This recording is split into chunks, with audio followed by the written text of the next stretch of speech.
పూర్తిగా క్షీణించేయడానికి ఇక్కడ పులివెందుల జడ్పీటీసీ ఎన్నిక కూడా మరి తెలుసు మనందరం కూడా పులివెందులలో మరి 2 జడ్పీటీసీలు ఉప ఎన్నికలు జరిగే క్రమంలో నిన్న సాయంత్రం కూడా కొంతమంది గూండాలు వైఎస్ఆర్ కాంగ్రెస్ పార్టీ నాయకుల మీద దాడి చేసి విచక్షణారహితంగా మరి వాళ్ళ పట్టడం కూడా మనం నేడు చూస్తున్నాం.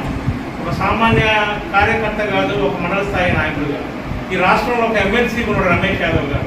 అదేవిధంగా వైఎస్ఆర్ కాంగ్రెస్ పార్టీ రాష్ట్ర డిజిటల్ విభాగానికి అధ్యక్షున్నారు.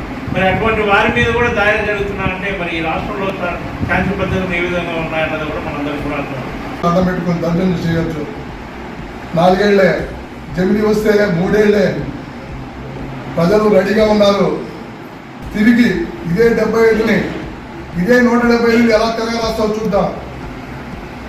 కనుక దయచేసి ప్రశాంతమైన వాతావరణంలో మీరు ఎలక్షన్ జరిపించండి, గెలుచుకోండి. మీకు దమ్ము ధైర్యం ఉంటే ఓట్లయితే గెలిపించుకోండి, దొంగతనం ముందు.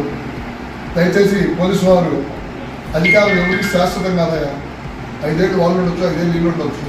మీరు 60 ఏళ్ళు ఉద్యోగాలు చేయాలా, పోలీసులు కావచ్చు, ఇతర అధికారులు కావచ్చు. వాళ్ళు ఏదో చెప్పిన మాటలని ఇవాళ వైసీపీ నాయకులు కొట్టడమో తిట్టడమో చేయొద్దు. చేస్తే 3 ఏళ్లే తిరిగి అదే అధికారంలోకి వస్తాం, అదే స్టేషన్కి వస్తాం. మా మహేష్ రెడ్డి గారు చెప్పాడు ఎలా కేసులు పెట్టాలో, ఎలా జైలు పంపాలో మాకు తెలుసని.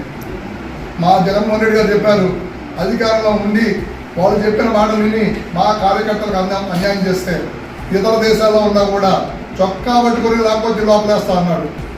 మా పార్టీ నాయకులకు కార్యకర్తలకు ఎక్కడ ఇబ్బంది జరిగినా ఈ ఆంధ్రప్రదేశ్లో విజయనగరం కావచ్చు, విశాఖపట్నం కావచ్చు, అనంతపురం కావచ్చు, ఎక్కడికి వెళ్తాం. మా నాయకులకి కార్యకర్తలకి అన్యాయంగా ఏదైనా జరిగితే అందరూ కలిసికట్టుగా పోడతాం.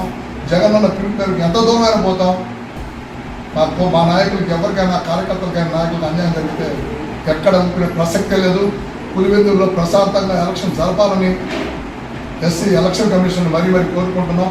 తెలుగుదేశం కూటమి నాయకులారా దయచేసి గుర్తుంచుకోండి. రోజు పొద్దుపోతుంది, ఆల్రెడీ 1:30 అయిపోయింది. క్యాలెండర్ తిరిగినట్టే రోజు తిరగబడతాయి. 29 ఎప్పుడో లేదు. ఇదే పరిస్థితి తిరిగి మీకు రాకుండా తెచ్చుకోండి. దయచేసి అర్థం చేసుకోండి. ప్రజలు భద్రతంగా ఎలక్షన్కి వెళ్దాం. జెడ్పీటీసీ ఉప ఎన్నిక సందర్భంగా ప్రచార నిమిత్తమై రాష్ట్ర బీసీసీఎల్ అధ్యక్షులు రమేష్ యాదవ్ గారు నల్లగొండవారిపల్లె ప్రచారానికి వెళ్ళడం జరిగింది. వెళ్ళిన సందర్భంలో ఆయన కాన్వాయ్పై Pulivendula incharge TDP incharge BTech Ravi ఆధ్వర్యంలో కర్రలు, రాడ్లు, పెట్రోల్తో ఇరుసుకుపడి కారు మీద పెట్రోల్ చల్లి అద్దాలు పగలగొట్టి కారులో వాళ్ళని బయటికి లాగి కొట్టడం జరిగింది. పులివెందుల జెడ్పీటీసీ జగన్ అడ్డా కాబట్టి అక్కడ ఎట్లా గెలిచి దౌర్జన్యం చేసేది సరే గెలిచి జగన్ గారికి డ్యామేజ్ తీసుకురావాలనే ఉద్దేశంతో ఇలాంటి దురాఘాతాలకు పాల్పడుతూ ఉన్నారు. ఇలాంటి ఈ సంఘటనని పూర్తిగా వైఎస్ఆర్సీపీ బీసీసీఎల్ తరఫున పల్నాడు జిల్లా అధ్యక్షుడిగా నాయకులందరూ కలిసి ఖండిస్తూ ఉన్నాం.